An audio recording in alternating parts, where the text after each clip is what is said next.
নমস্কার, RP family কুকিংয়ে আপনাদের সবাইকে স্বাগত জানাই।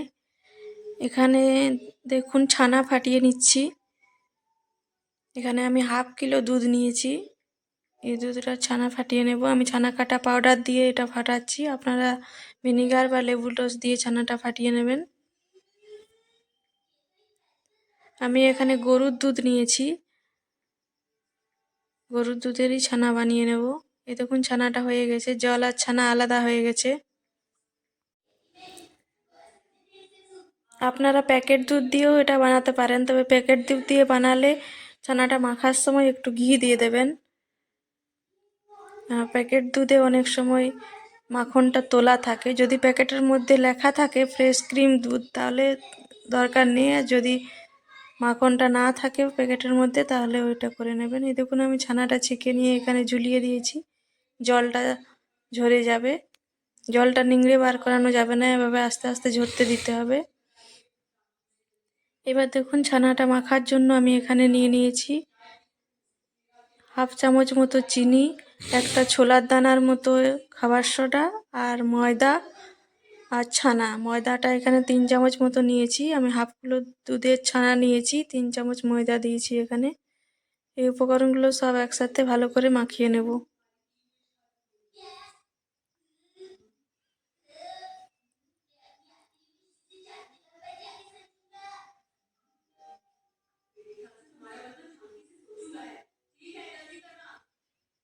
আমি আস্তে আস্তে ছানাটা ভেঙে নিচ্ছি।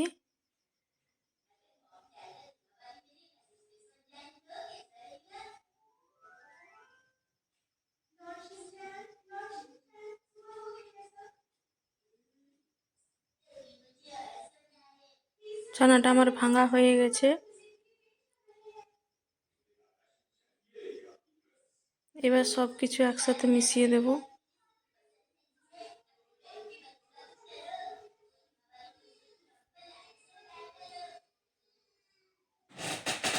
এটা মেখে একটা ডো বানিয়ে নেব।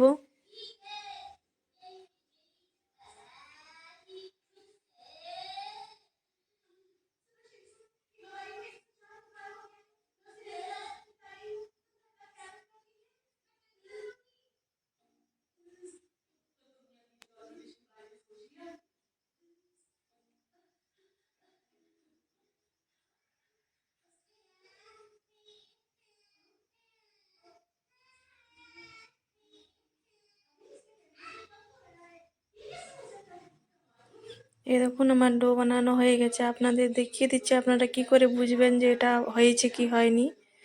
আমি হাতে করে দেখুন এটা মিলিয়ে দেখিয়ে নিচ্ছি। কোনো ডলা নেই, ছানার যেন কোনো ডলা না থাকে ভিতরে, কোনো দানা দানা যেন না হাতের মধ্যে লাগে।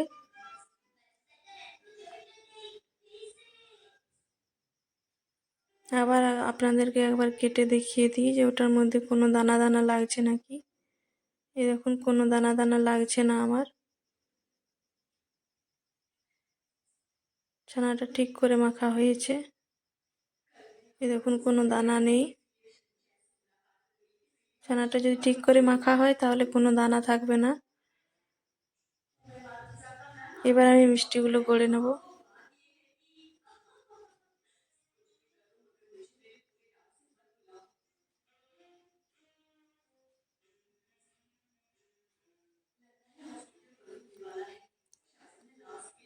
প্রথমে এটা গোল করে লম্বা করে নিতে হবে।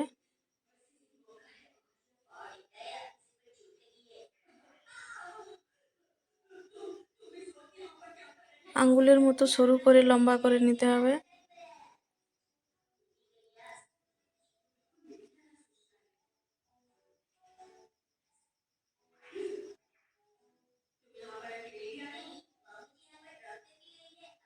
এবার এক প্রান্তটা মুড়ে আরেক প্রান্তটা ঘুরিয়ে এনে প্রথম প্রান্তের সাথে শেষ প্রান্তটা জুড়ে দিতে হবে। এই দেখুন আমার একটা বানানো হয়ে গেল। এভাবেই সব কটা বানিয়ে নেব। আপনারা বানানোটা ভালো করে নোটিস করবেন।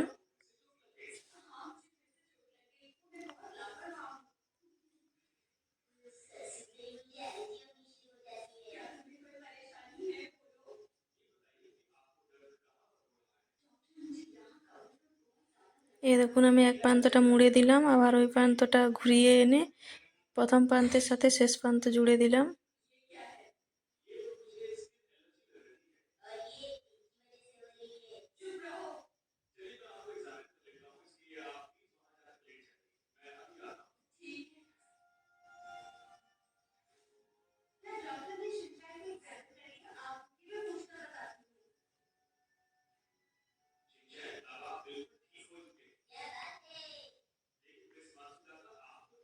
এই দেখুন আবার আরেকটা লম্বা বাঁকিয়ে নিয়েছি, আবার ওইভাবেই বানিয়ে নেব। এই দেখুন প্রথম প্রান্তটা শেষ প্রান্তের সাথে জুড়ে না দিলে মিষ্টিটা ভাজার সময় খুলে যাবে।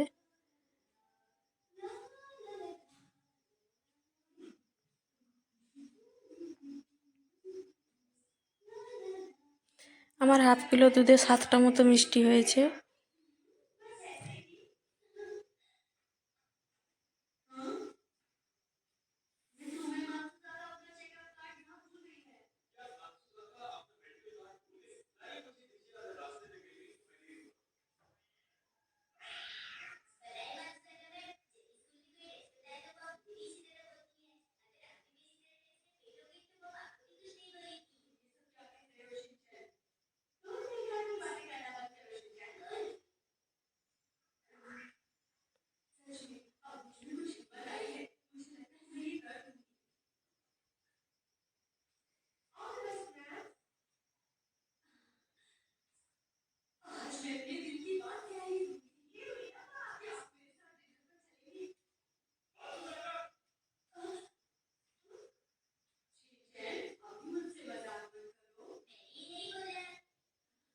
ছানার মিষ্টি বানানোটা ঠিক হলেই জানবেন যে বাকি কাজটা আপনার ঠিকই হবে।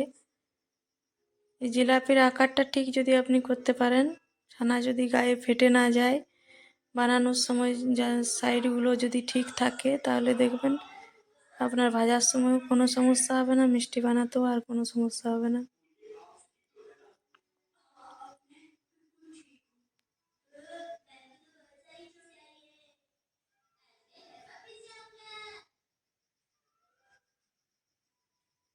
দেখুন কি সুন্দর দেখতে হয়েছে। আর 6টা হয়ে গেছে, আর একটা বানিয়ে নিলে হয়ে যাবে।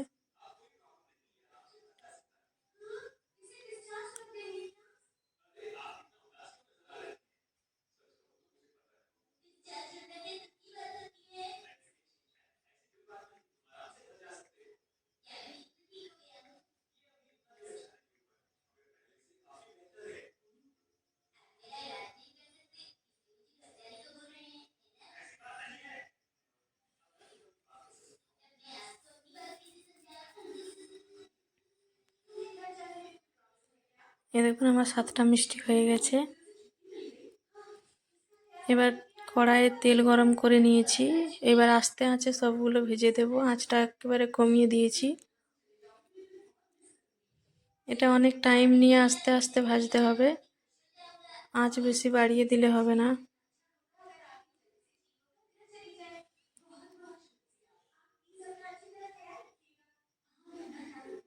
এটা ভাজতে অনেকটাই টাইম লাগবে।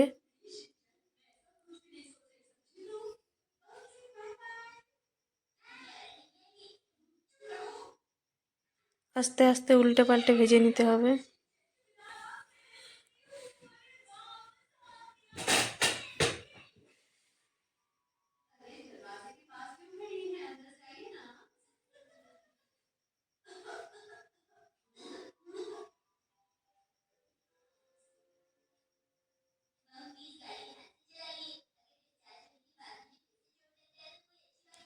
এটা আস্তে আস্তে ভাজা হতে থাক, ছোট গ্যাসটায় বসিয়ে দিচ্ছি। এটাতে ততক্ষণে চিনির শিরাটা বানিয়ে নেব। এই দেখুন ছোট গ্যাসের মধ্যে আঁচ কমিয়ে বসিয়ে দিলাম, আস্তে আস্তে হবে, ততক্ষণে আমি চিনির শিরাটা বানিয়ে নেব। এই দেখুন বাটি বসিয়ে দিয়েছি, এখানে দিয়ে দেবো জল। এবার এর মধ্যে দিয়ে দেবো চিনি।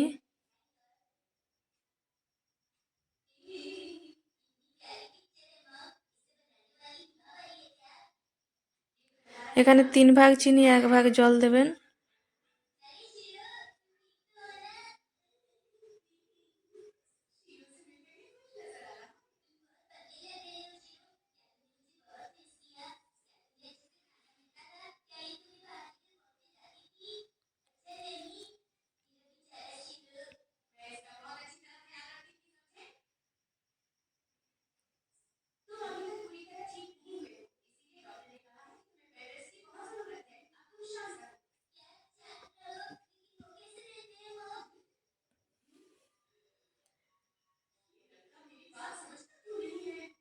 এই দেখুন একটা ভাজা হয়ে গেছে, আপনাদের দেখিয়ে দিলাম কালারটা কি সুন্দর হয়েছে।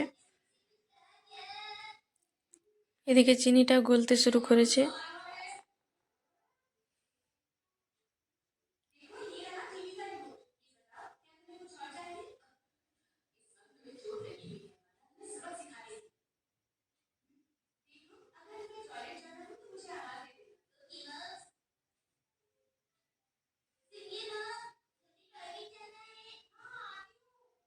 এবার এর মধ্যে একটা এলাচ ফাটিয়ে দিয়ে দেবো।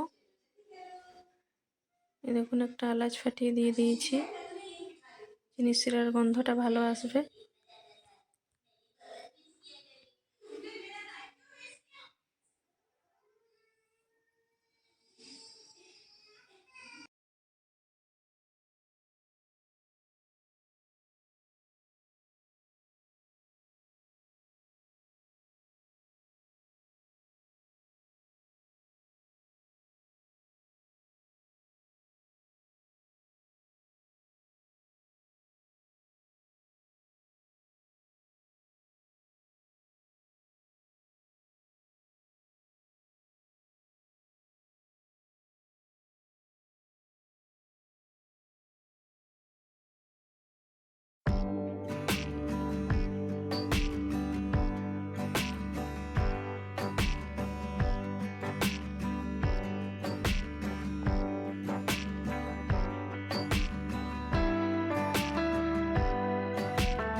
চিনি শিরাটা আমার হয়ে গেছে, এই দেখুন হাত দিয়ে দেখে নিলাম আমি।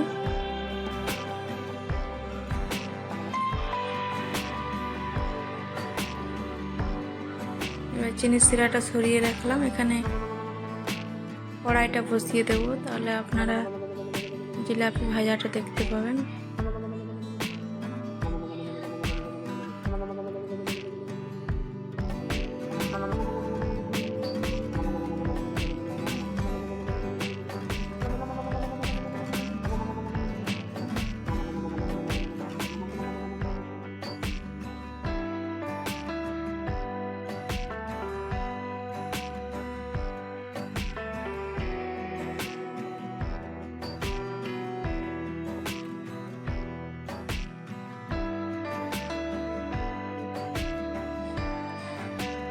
এবার ভাজা জিলাপিগুলো চিনির শিরাতে দিয়ে দিলাম। দেখুন ওপরে ভাসছে, কিছুক্ষণ পরে নিচে তুলিয়ে যাবে।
এভাবে সবগুলো ভেজে চিনির শিরার মধ্যে দিয়ে দেব।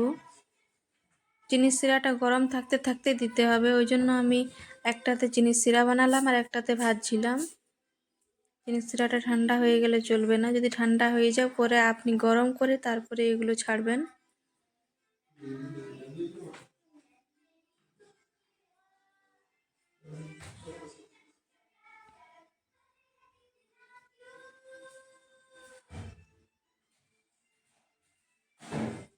ওইদিকে চিনির শিরাটা বানিয়ে রেখেছি, এদিকে ভেজে ভেজে গরম গরম চিনির শিরার মধ্যে দিয়ে দিচ্ছি। এদিকে জিলাপিটাও গরম আছে, চিনির শিরাটাও গরম আছে।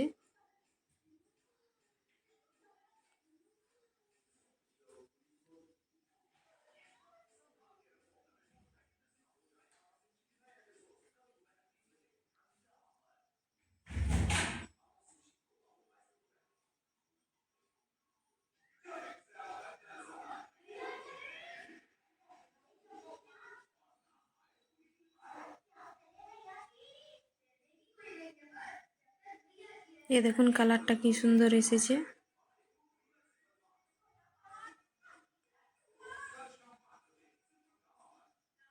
একেবারে দোকানের জিলেপির মতো হয়েছে।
সব জিলাপিগুলো আমার ভাজা হয়ে গেছে।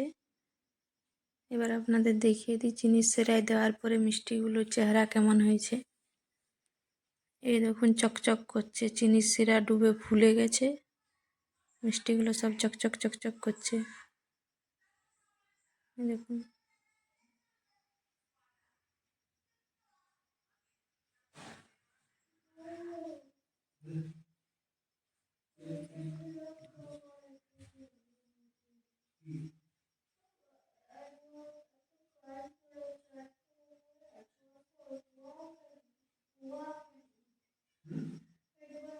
মিষ্টিগুলো একদম নরম হয়ে গেছে, কি সুন্দর।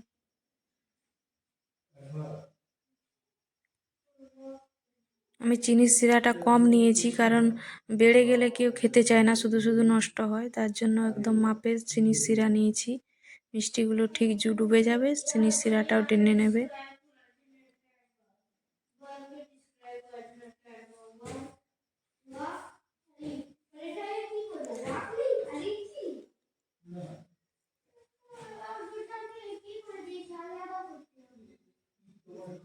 এবার আপনাদের কেটে দেখায় একটু, দেখুন কি সুন্দর ভেতরে রসটা ঢুকেছে আর কত নরম হয়েছে। দেখুন দেখুন ভেতরে কি সুন্দর রসটা ঢুকেছে আর কত নরম হয়েছে। দেখুন দেখুন একটু চাপ দিতে দিতে ভেঙে যাচ্ছে, কত নরম হয়েছে।